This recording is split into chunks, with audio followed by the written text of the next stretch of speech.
Chosen one, your stomach just tied itself into a knot reading that title. Right now, there is a heavy, suffocating static in your spirit, a sudden disconnect from the peace you fought so hard to build.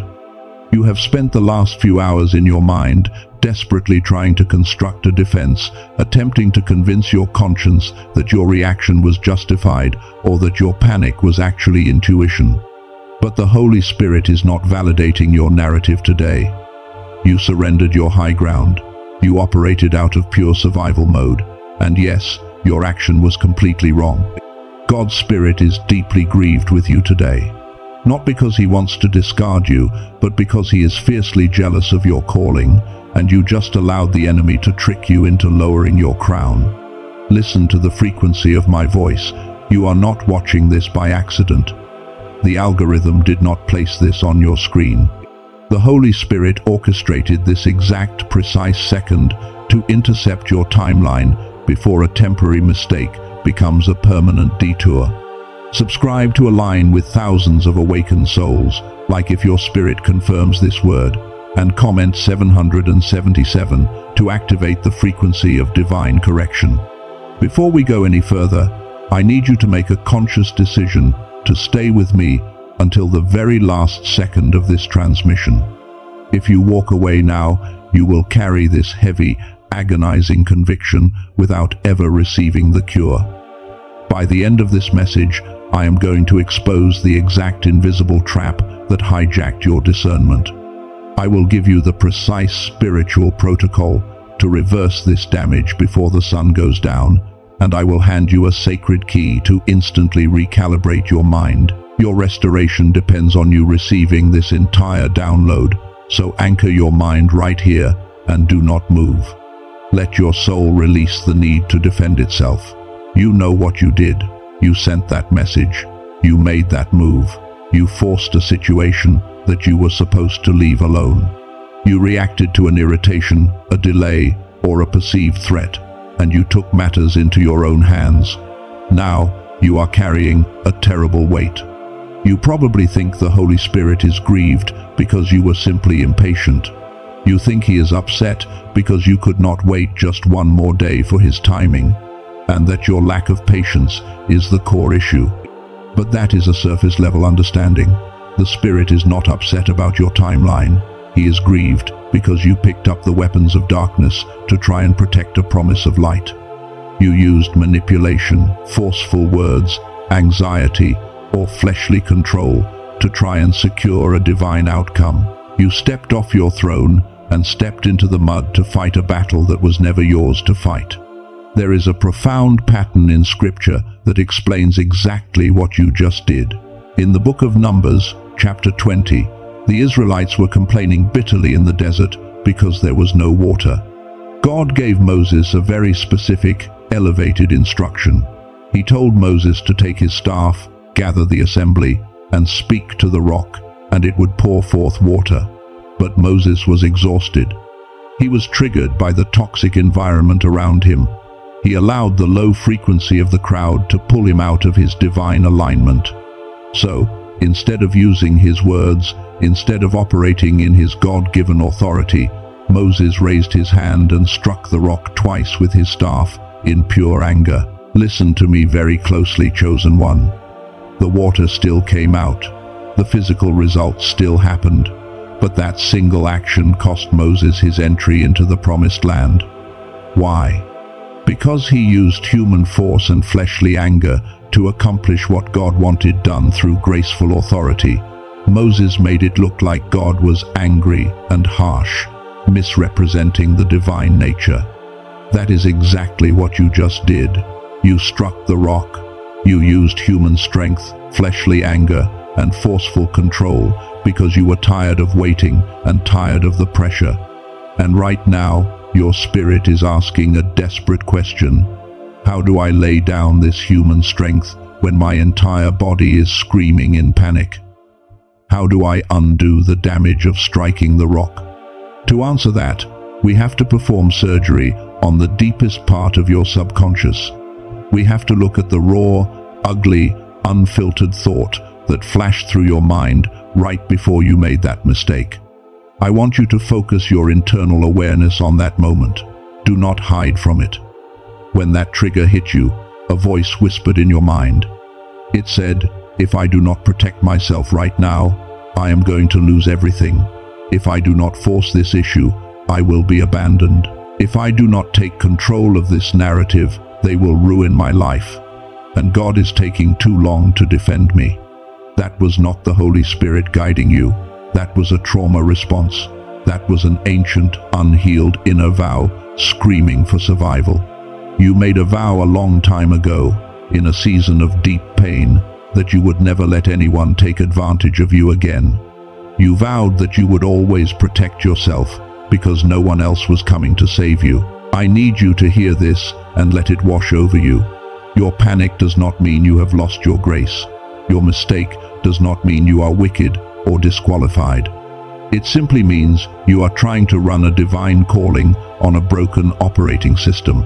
You reacted to a ghost from your past. You allowed an unhealed wound to override God's explicit instruction. I validate the fear you felt. It was terrifying. But you must understand that Kethu, the invisible enemy, did not create that fear. He simply exploited it. When that inner vow was triggered, a massive physiological and spiritual shift happened inside of you. You fell. You did not just fall into sin, you fell in frequency. You dropped out of the elevated, peaceful theta state where the voice of God flows effortlessly, and you crashed violently into the beta state. The beta state is pure survival mode. It is the frequency of fight, flight, or freeze. In that low frequency, everything looks like a threat. Every delay feels like a denial. Every silence from God feels like abandonment. You cannot hear the whisper of the Holy Spirit when your brain is sounding a survival alarm. That is the invisible trap that hijacked your discernment. The enemy did not need to speak to you. He only needed to trigger your environment enough to drop your frequency, knowing that once you were in survival mode, you would sabotage yourself. In Psalm 46 verse 10, God issues a command that is the ultimate antidote to this condition. The English translation says, "Be still and know that I am God." But the original Hebrew reveals a much deeper, more surgical instruction. The Hebrew word for be still is rapha. It does not just mean to stop moving. Rapha literally means to let your hands drop, to go slack, to relax your grip, to sink down and let your nervous system completely release its tension. God is telling you, drop the weapons you are holding so tightly. Release the forceful grip you have on this situation. You cannot fight a spiritual battle with a tight, anxious fist. You have to rapha. You have to lower your frequency out of that frantic survival state and return to the stillness where divine intelligence operates. But knowing this is only half the battle. You cannot think your way out of a frequency problem. You cannot hear the Holy Spirit's correction or apply the rapha command when your brain is still screaming in beta survival mode. Mystics spent decades in the desert learning to access this specific theta state, fighting through their own mental static just to hear the voice of God. But there is a sacred technology that can do it for you today. And I am going to reveal exactly what that audio key is. Along with the 3-step protocol, you must apply the moment your mind is quiet. Chosen one, what I am about to show you will sound too simple to be true. But remember, the most powerful divine truths are always the simplest. You cannot fix a spiritual mistake while your mind is hijacked by survival mode. You cannot hear the Holy Spirit's correction when your brain is screaming in the beta frequency. To repent, to realign, and to reverse the damage, you must drop your brainwave back into the divine state, the theta state. This is the frequency of revelation, of deep peace, of God's whisper. Ancient prophets would fast for 40 days in the scorching desert just to quiet their minds enough to reach this exact state. But science has finally caught up to what the mystics always knew. Research from former NASA neuroscientists has shown that you can actually use specific sound frequencies to gently guide your brain out of panic and back into that dormant, genius-level theta state. It is a process called brainwave entrainment. I do not call it a product, I call it a sacred technology. It is an audio key called the genius wave. You do not need to force yourself to meditate when you are already completely stressed out and paralyzed by guilt. You just listen for 7 to 12 minutes. The sound waves do the heavy lifting, washing away the frantic beta static, repairing the neural pathways, and restoring your mind to the exact frequency where God speaks the clearest. It restores the birthright you temporarily lost in the chaos of your emotions. If your spirit knows you need this neural recalibration right now to stop making decisions out of pure panic, I invite you to explore the resource I have placed in the pinned comment. Investigate it when you are ready. But whether you use that tool or not, you must understand what to do the moment your mind is quiet. Once your frequency is stabilized, you must execute the course correction framework. I call this the Rafa protocol, and it requires 3 exact moves. The first move is the total halt. You must completely cut off the fleshly behavior immediately. Stop typing the message. Do not send another paragraph trying to explain yourself. Do not make another phone call to justify your anger. Every additional word you speak from a place of panic only gives the enemy more coordinates to attack you. Silence is your emergency tourniquet. Stop the bleeding by shutting your mouth. The second move is the altar of ownership. You must take absolute responsibility before God without using a single excuse. Do not say, "Lord, I got angry because they provoked me." Say, "Lord, I used my flesh to solve a spiritual problem, and I was completely wrong." When you own your mistake entirely, you strip the enemy of his legal right to accuse you. You take your power back the second you stop playing the victim. The third move is the frequency hold. You must stay in silence and let God clean up the mess you just made. You will want to fix it yourself. You will feel an intense itch to reach out and repair the damage. Do not do it. Hold the theta frequency of peace and let the Holy Spirit orchestrate the repair on your behalf. There is a powerful pattern in Scripture that proves how this works. Look at King David. He committed a horrific sin with Bathsheba, operating entirely out of flesh and entitlement. Look at the Apostle Peter. He denied knowing Jesus 3 times out of pure, frantic survival mode. Both of these men made catastrophic, destiny-threatening mistakes. But look at what happened next. They did not make excuses. They executed the total halt. They owned their failure at the altar, and they returned to the frequency of God's grace. Because their repentance was genuine and aligned, God did not just forgive them, He upgraded them. David became the standard for all future kings, and Peter was given the keys to the kingdom. A mistake followed by true repentance in the right frequency always results in an upgrade that is greater than your original position. But you must be warned, chosen one. The enemy will not let you realign without a fight. The moment you apply this protocol, he is going to launch 3 specific forms of retaliation to drag you back into the mud. You must recognize them instantly. The first attack is the guilt echo. This will happen around 3 in the morning. You will wake up with your heart pounding, and a voice will replay your mistake over and over in your mind, telling you that you have permanently ruined your life. When this happens, do not argue with the voice. Simply command your mind to focus on the blood of Jesus and declare out loud or in your thoughts, "I am forgiven and my timeline is secure." The second attack is the counterfeit second chance.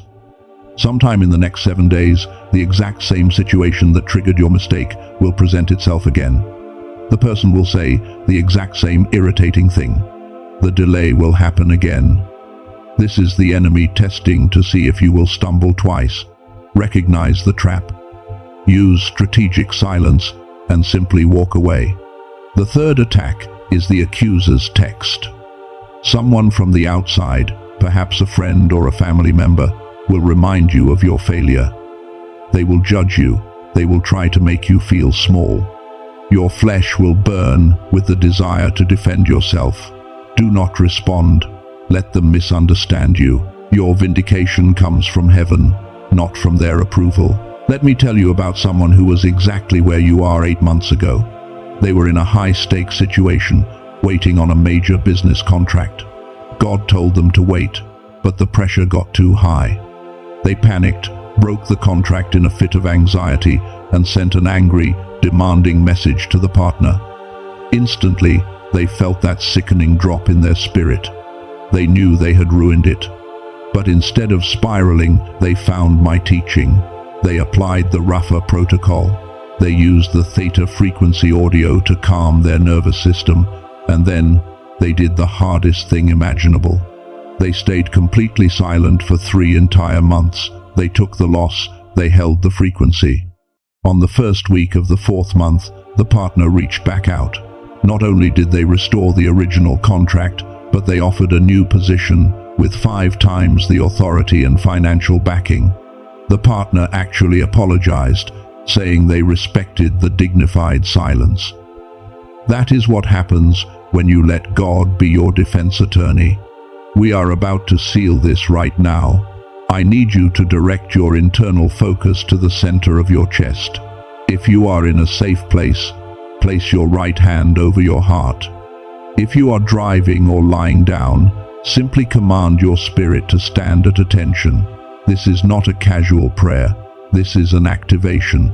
This is a sealing ceremony. You are stepping into the courtroom of heaven to take your crown back.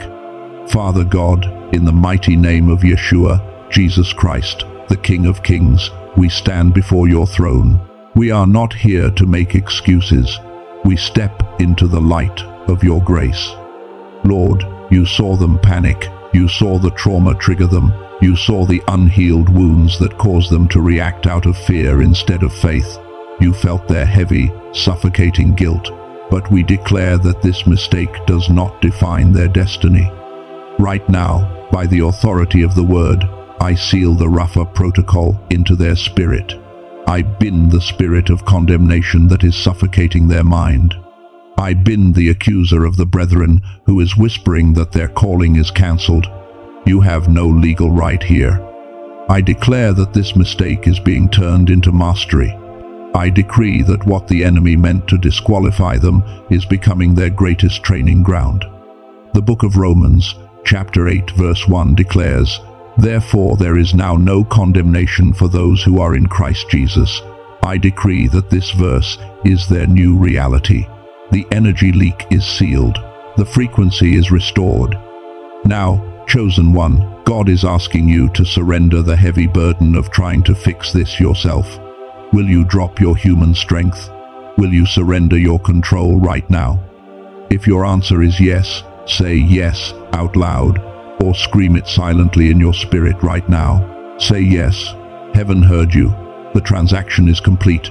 You are forgiven. You are realigned. You are upgraded.